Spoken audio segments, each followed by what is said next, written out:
Sometimes a disappearance doesn't begin with a scream or a struggle, but with a letter that raises more questions than answers. In July of 1989, Pamela Page, a middle-aged woman living in Peoria, Arizona, vanished without a trace. What she left behind would divide her family, confuse investigators, and stall the case for decades. This is the unresolved disappearance of Pamela Page. Pamela Page was described as steady and dependable. She and her husband, Rob Page, moved to Peoria, Arizona in 1977. By all accounts, their marriage seemed stable. Pamela was close with her family in Arkansas. That's why what happened next immediately felt wrong to those who knew her best. On July 22, 1989, Rob Page came home to an empty house and a letter. The letter claimed Pam had left town with a woman named Sarah and had been planning to leave for some time. Rob later said he felt embarrassed by the implication and did not contact Pam's family. 4 days passed. Then Pam's sister Trina called, unaware that Pam was missing. When Pam's father, Willie, received a copy of the letter, he noticed something unsettling. The signature did not look like Pam's.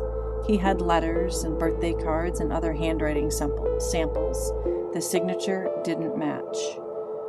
Rob told Pam's family that a missing person report had already been filed, but when one of Pam's sisters contacted local police, they learned something alarming.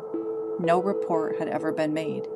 Investigators began questioning Rob Page, and soon inconsistencies emerged. Rob had told the police that on the day Pam disappeared, he spent hours at an auto parts store trying to fix his truck. He claimed the truck wouldn't start and that he never went inside the house, only the garage.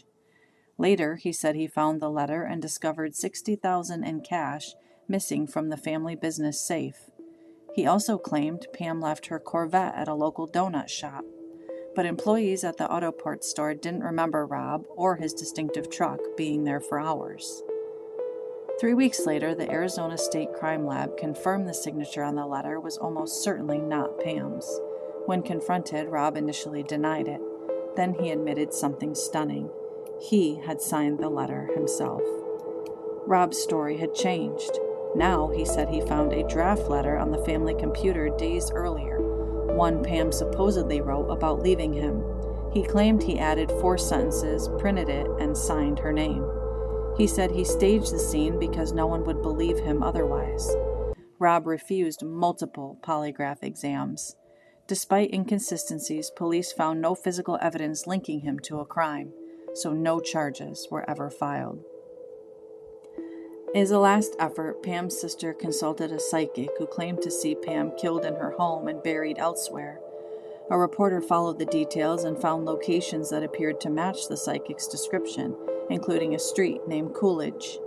But without proof of a crime, the information just couldn't be verified. Pamela Page has never been found. Rob Page later divorced her.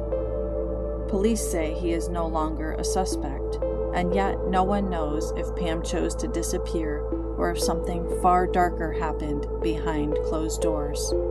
Pamela Page's case remains unresolved. A letter, a forged signature, and a life that vanished without explanation. Some lights fade quietly, but they are not forgotten.